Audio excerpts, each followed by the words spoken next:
નમસ્કાર, સુપ્રભાત. આપની સાથે હું છું તોરલ. આપ જોઈ રહ્યા છો બીટીવી ન્યૂઝ. સૌથી પહેલા નજર કરીશું ટોપ 10 ખબરો પર.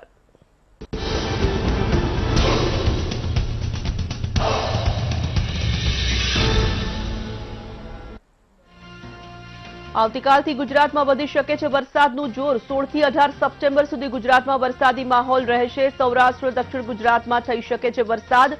બે વરસાદી સિસ્ટમ સક્રિય થતા વધી શકે છે વરસાદનું જોર.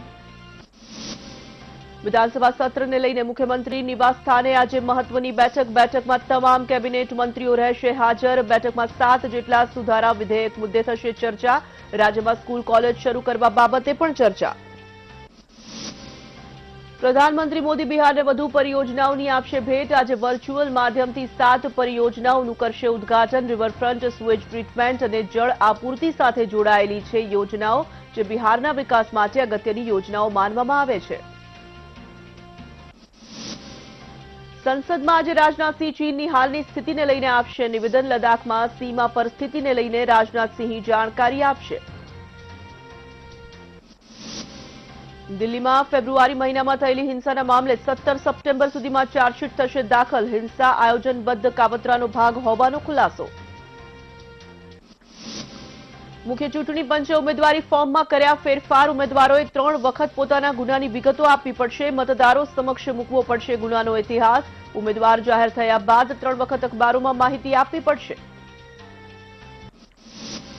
પુલવામામાં સુરક્ષા બળો અને આતંકીઓ વચ્ચે અથડામણ. પુલવામાના મરવાલ વિસ્તારમાં એક ઘરમાં 2 થી 3 આતંકીઓ છુપાયા હોવાની આશંકા. અથડામણમાં સેનાનો એક જવાન ઘાયલ. ગુજરાતમાં કોરોનાનો કહેર યથાવત. ગુજરાતમાં કોરોનાના કુલ કેસ 1,14,000થી વધુ. હાલ ગુજરાતમાં 16,400થી વધુ એક્ટિવ કેસ, જ્યારે 95,000થી વધુ લોકો સ્વસ્થ થયા. ગુજરાતમાં સૌથી વધુ અમદાવાદમાં 33,900થી વધુ કેસ, જ્યારે સુરતમાં 25,544થી વધુ અને વડોદરામાં 9,900થી વધુ કેસ નોંધાઈ ચૂક્યા છે. ભારતમાં કોરોનાનું સંક્રમણ યથાવત. ભારતમાં એક દિવસમાં 81,911 કેસ નોંધાયા, જ્યારે એક દિવસમાં 79,202 લોકો સ્વસ્થ થયા. દેશમાં કોરોનાથી એક દિવસમાં 1,054 લોકોના મોત. હાલ ભારતમાં કોરોનાના કુલ કેસ 49,26,000થી વધુ અને એક્ટિવ કેસ 9.89 લાખથી વધુ. ભારતમાં કુલ 38.56 લાખથી વધુ લોકો કોરોનાથી સ્વસ્થ થયા, જ્યારે 80,800થી વધુ લોકોના મોત થયા. વિશ્વમાં કોરોનાના કુલ કેસ 2,94,00,000થી વધુ. હાલ વિશ્વમાં એક્ટિવ કેસ 72.32 લાખથી વધુ, જ્યારે 2,12,00,000થી વધુ લોકો કોરોનાથી સ્વસ્થ થયા. અમેરિકામાં સૌથી વધુ 67.49 લાખથી વધુ કેસ, જ્યારે બ્રાઝિલમાં 43.49 લાખથી વધુ કેસ અને રશિયામાં 10 લાખથી વધુ કેસ નોંધાઈ ચૂક્યા છે.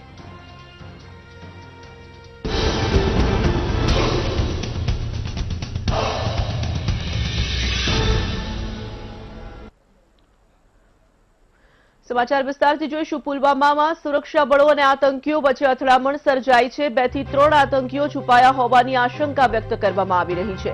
અથડામણમાં સેનાના એક જવાન પણ ઘાયલ થયા છે. સેનાએ આતંકીઓને ચારે બાજુથી ઘેરી લીધા છે. પુલવામાના મરવાલ વિસ્તારમાં અથડામણ ચાલી રહી છે.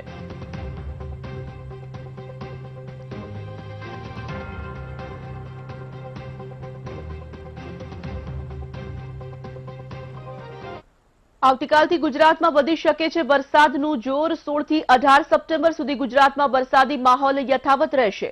સૌરાષ્ટ્ર દક્ષિણ ગુજરાતમાં પણ વરસાદ વરસી શકે છે. 2 વરસાદી સિસ્ટમ સક્રિય થતા વરસાદનું જોર ગુજરાતના અનેક વિસ્તારોમાં જોવા મળશે.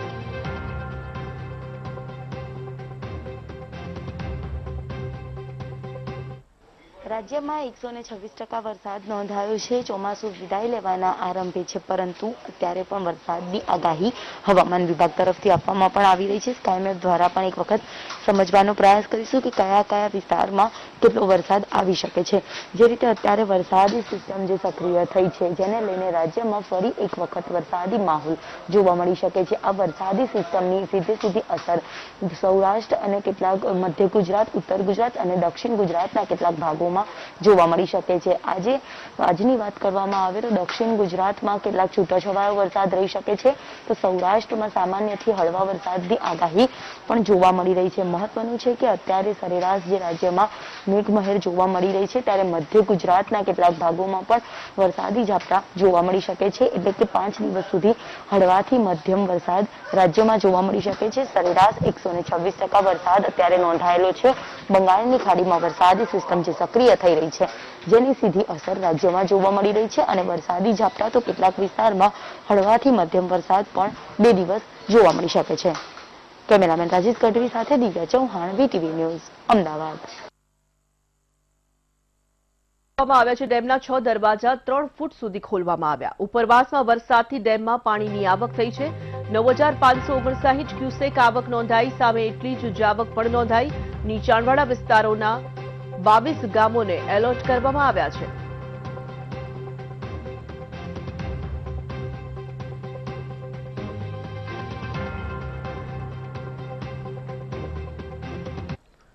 કેન્દ્ર સરકાર દ્વારા નવી રાષ્ટ્રીય શિક્ષણ નીતિ મંજૂર કરાયા બાદ રાજ્ય સરકારે નવી શિક્ષણ નીતિના અમલ કરનારું ગુજરાત પહેલું રાજ્ય બનશે તેવી જાહેરાત કરી છે. ત્યારે આ નીતિના અમલ માટે ટાસ્ક ફોર્સ કમિટીની રચના કરવામાં આવી છે. રાજ્યમાં 5 પેટા સમિતિની રચના કરાઈ છે, જેમાં ફાઉન્ડેશન એજ્યુકેશનલ, સાર્વજનિક પ્રવેશ, અભ્યાસક્રમ અને મૂલ્યાંકન, શાળા સંકુલ અને પ્રૌઢ શિક્ષણ અને શિક્ષણમાં ટેકનોલોજીના ઉપયોગનો સમાવેશ થાય છે.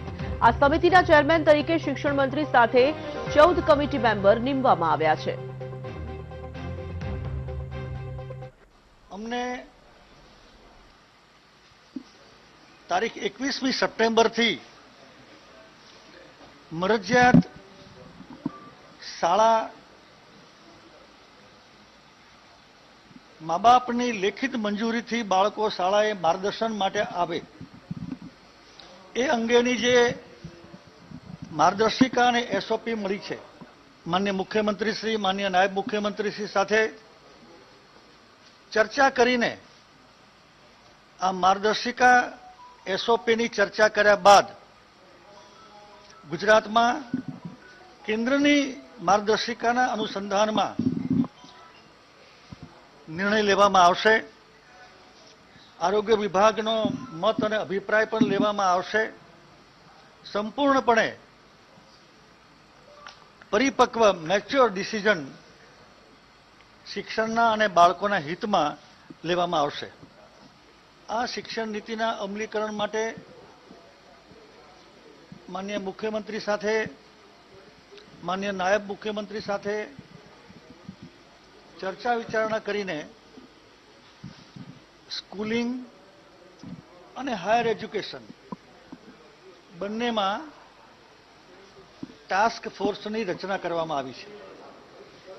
ગયા અઠવાડિયે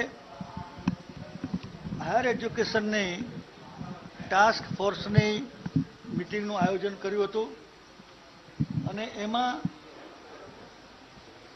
4 પેટા સમિતિઓની રચના કરીને અમલીકરણની આગળની કાર્યવાહી શરૂ કરી દેવામાં આવી છે. સ્કૂલિંગના અમલીકરણ માટે 5 પેટા સમિતિઓની રચના કરવામાં આવી છે. એક ફાઉન્ડેશનલ એજ્યુકેશન, સાર્વજનિક પ્રવેશ, અભ્યાસક્રમ અને મૂલ્યાંકન, શાળા સંકુલ અને પ્રૌઢ શિક્ષણ અને શિક્ષણમાં ટેકનોલોજીનો ઉપયોગ. આ 5 કમિટીઓની સાથે અધિકારીઓ અને આ 14 માના જે ટાસ્ક ફોર્સના સભ્યો છે એ અલગ અલગ વિષય ઉપર પોતાનું કામ કરીને પછી એનો રિપોર્ટ તૈયાર કરશે અને કાર્યવાહી આગળ ચલાવવામાં આવશે. સમાચાર ગાંધીનગરથી વિધાનસભા સત્રને લઈને મુખ્યમંત્રી નિવાસસ્થાને મહત્વપૂર્ણ બેઠક મળવાની છે. સવારે 11:30 કલાકે સીએમ રૂપાણીની અધ્યક્ષતામાં બેઠક યોજાશે. બેઠકમાં તમામ કેબિનેટ મંત્રીઓ ઉપસ્થિત રહેશે. બેઠકમાં 7 જેટલા સુધારા વિધેયક મુદ્દે ચર્ચા થશે. વિધાનસભા સત્રના મહત્વના મુદ્દાઓને લઈને પણ ચર્ચા વિમર્શ કરાશે. રાજ્યમાં કોરોનાની સ્થિતિને લઈને પણ વિધાનસભા સત્રમાં થનારી ચર્ચા મુદ્દે મંથન કરવામાં આવશે. રાજ્યમાં સ્કૂલ કોલેજ શરૂ કરવા બાબતે પણ ચર્ચા થઈ શકે છે.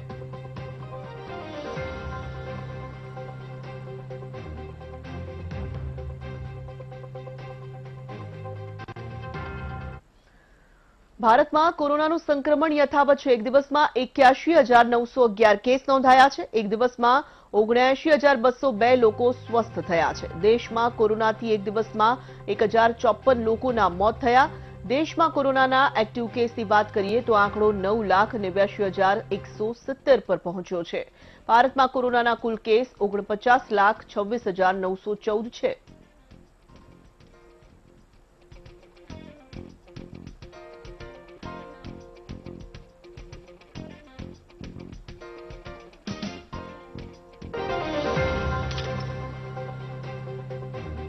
તો વિશ્વમાં કોરોનાનું સંક્રમણ યથાવત છે. એક દિવસમાં 2,40,976 કેસ નોંધાયા છે. એક દિવસમાં 4,352 લોકોએ કોરોનાથી પોતાના જીવ ગુમાવ્યા. વિશ્વમાં કોરોનાના કુલ કેસ 2,94,00,000 પાર થઈ ચૂક્યા છે. સમગ્ર વિશ્વમાં કોરોનાને કારણે 9,32,422 લોકોના મૃત્યુ થયા છે.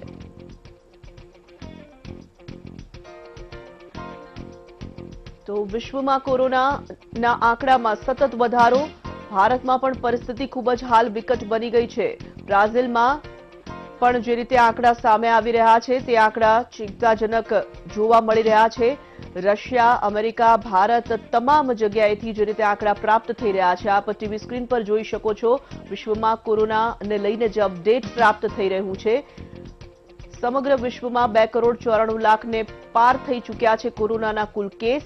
એક જ દિવસમાં 2,40,000 પાર થઈ ગયા છે નવા કેસ. તો સમગ્ર વિશ્વમાં કોરોનાનું સંક્રમણ યથાવત છે. તમામ વિશ્વના મોટા દેશોની એ જ પરિસ્થિતિ. ચીન, ઈરાન, અમેરિકા, ભારત તમામ જગ્યાએથી જે આંકડા આવી રહ્યા છે તે હજુ પણ ચોંકાવનારા છે.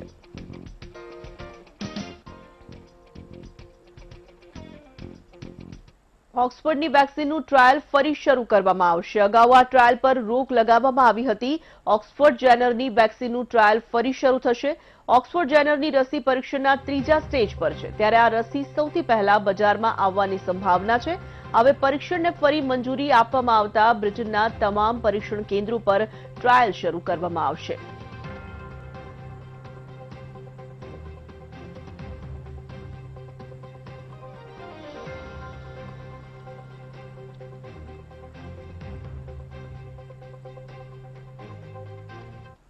સમાચારનો પ્રવાહ રહેશે યથાવત. આપ જોડાયેલા રહો અમારી સાથે. રોકાઈએ છીએ હાલ એક બ્રેક માટે.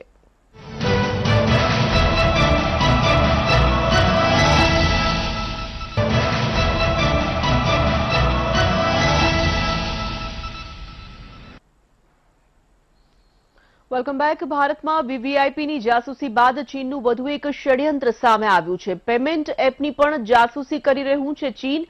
સપ્લાય ચેન ડિલિવરીની પણ જાસૂસી ચીન દ્વારા કરવામાં આવી રહી છે. એપ્સની મદદથી ભારતના વેપારની જાસૂસી થઈ રહી છે. ટેકનોલોજી ઉદ્યોગ પર પણ ચીન સતત નજર રાખી રહ્યું છે. ખાનગી અખબાર ઇન્ડિયન એક્સપ્રેસે આ દાવો કર્યો છે. ગઈકાલે પણ ભારતના મોટા હસ્તીઓની જાસૂસી થતી હોવાનો દાવો કરવામાં આવ્યો હતો. પીએમ મોદી, રાષ્ટ્રપતિ, સીજેઆઈ સહિતની મોટી હસ્તીઓની જાસૂસી થતી હોવાનો દાવો કરવામાં આવી રહ્યો છે.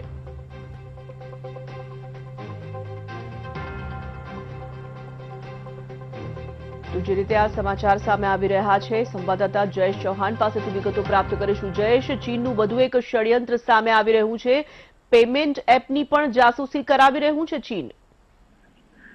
જી થોડું જે પ્રકારે છે ગઈકાલથી છે એક બાદ એક ખુલાસા થઈ રહ્યા છે કે ભારતમાં છે તે વીવીઆઈપી લોકોની જાસૂસી હોય, ત્યારબાદ બ્રિટનમાં પણ છે કે અખબારે છે તે દાવો કર્યો છે કે ચીન છે તે બ્રિટનની મહારાણી સહિતના જે લોકો છે, ઉદ્યોગપતિઓ છે તે તમામની જાસૂસી કરાઈ રહ્યો છે. ત્યારબાદ આજે એક વધુ છે તે ખુલાસો સામે આવ્યો છે કે ભારતમાં છે તે બિઝનેસને લઈ અને ભારતનો જે વેપાર છે તેની પણ જાસૂસી છે તે ચીન દ્વારા છે કરાવાઈ રહી છે. એપના માધ્યમથી છે ચીની કંપનીઓ છે ત્યાંની સરકાર માટે છે આ પ્રકારની જાસૂસી કરી રહી હોવાની વાત સામે આવી રહી છે. જ્યારે ઉલ્લેખનીય છે કે ચીન બાદ ભારતનું બજાર છે તે સૌથી મોટું બજાર છે માનવામાં આવે છે અને ભારત છે તે ચીનને અત્યારે અનેક ક્ષેત્રોમાં છે તે ટક્કર પણ આપી રહી છે, તે વચ્ચે છે તે આ પ્રકારના સમાચાર છે તે ખૂબ જ ચિંતાજનક છે કે જે એક એપના માધ્યમથી છે તે જાસૂસી થઈ રહી છે. પેમેન્ટ એપ છે ભારતમાં મોટા પ્રમાણમાં છે તે લોકો યુઝ કરતા હોય છે અને તેની પણ છે હવે જાસૂસીની વાત છે તે સામે આવી રહી છે. ત્યારે હવે આ આઈટી મંત્રાલય છે આ મામલાને કેવી રીતે જુએ છે તે પણ અત્યારે લોકો છે તે હાલ રાહ જોઈ રહ્યા છે.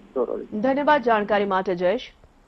તો પેમેન્ટ એપની જાસૂસી કરવામાં આવી રહી છે. ચીનનું વધુ એક ષડયંત્ર સામે આવી રહ્યું છે. વીવીઆઈપી લોકોની જાસૂસી ચીન દ્વારા કરવામાં આવી રહી છે તેવો ઘટસ્ફોટ ગઈકાલે જ થયો અને હવે વધુ એક આ સમાચાર પ્રાપ્ત થયા છે.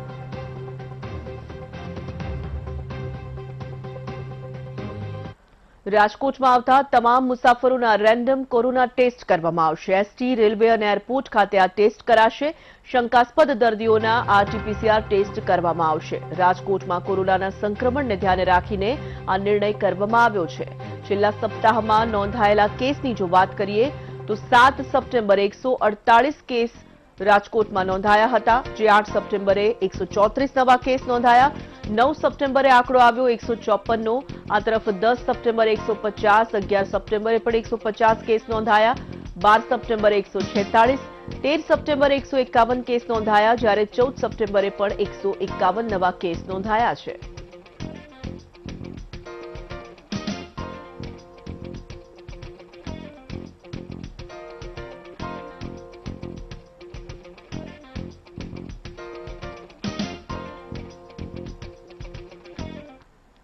તો બુલેટિનમાં રોકાઈએ છીએ વધુ એક બ્રેક માટે.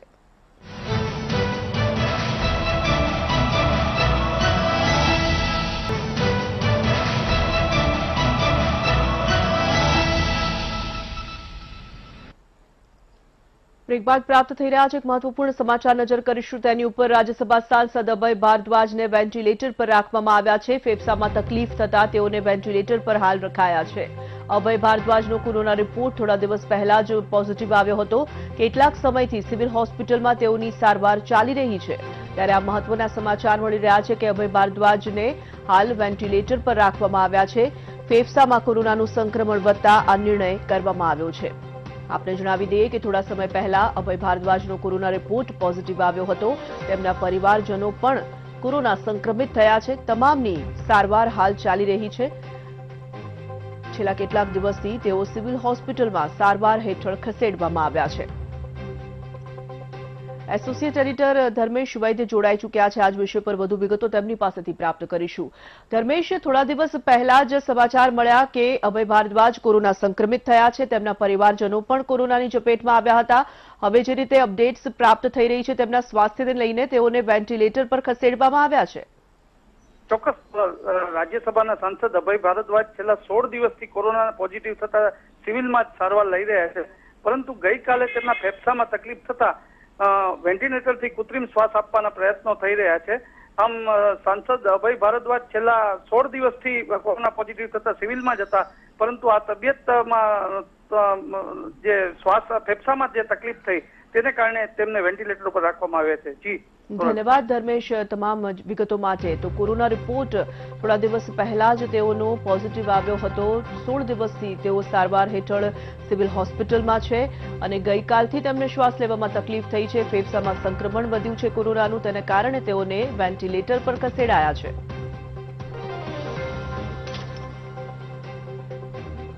વાત રાજકોટની. રાજકોટમાં મંગાવવામાં આવ્યું છે ચીનનું મશીન. બ્લડ રિપોર્ટ કઢાવવા માટે ચાઇનીઝ કંપનીનું મશીન મંગાવવામાં આવ્યું છે. કોરોના કાળમાં મશીનની અનિવાર્યતા ઊભી થઈ છે. અંદાજિત 20 લાખની કિંમતના 2 મશીન મંગાવવામાં આવ્યા છે. લોહીમાં રક્તકણો ગણી આપવાનું કામ આ મશીન કરે છે. ચાઇનીઝ સામાનના બહિષ્કારની વચ્ચે ચીનના મશીનની બોલબાલા રાજકોટમાં જોવા મળી.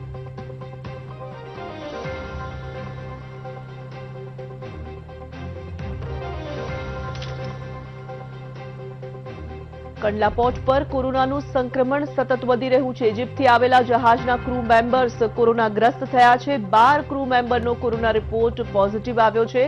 તમામને હાલ તો આઇસોલેટ કરવાની ફરજ પડી છે.